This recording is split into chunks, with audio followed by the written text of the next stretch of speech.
കണക്ക് പ്രകാരം 4-ൽ-1 മാത്രമേ ഇന്ത്യയിൽ എമർജൻസി ഫണ്ട് ഉള്ളൂ.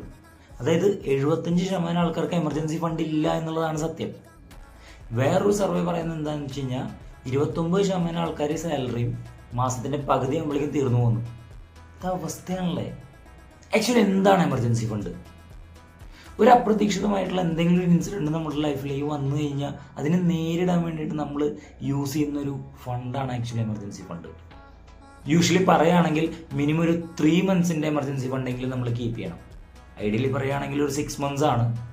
ഫോർ എക്സാമ്പിൾ, ഒരു ഫാമിലിയുടെ ചിലവ്, നെസസറി ആയിട്ടുള്ള ചിലവ് 10,000 രൂപയാണെന്ന് വിചാരിക്കുക. Rent, EMI, water bill, electricity bill, etcetera minimum ഒരു 30,000 രൂപ നമ്മൾ കീപ്പ് ചെയ്യണം.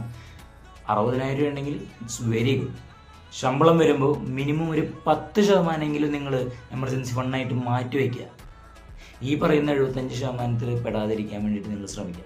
എമർജൻസി ഫണ്ടിനെ കുറിച്ചിട്ട് ഒരു ഡീറ്റെയിൽ ആയിട്ടുള്ള ഒരു വീഡിയോ നിങ്ങൾക്ക് വേണമെന്നുണ്ടെങ്കിൽ ജസ്റ്റ് കമൻറ്റ് മീ, നമുക്ക് ചെയ്യാം.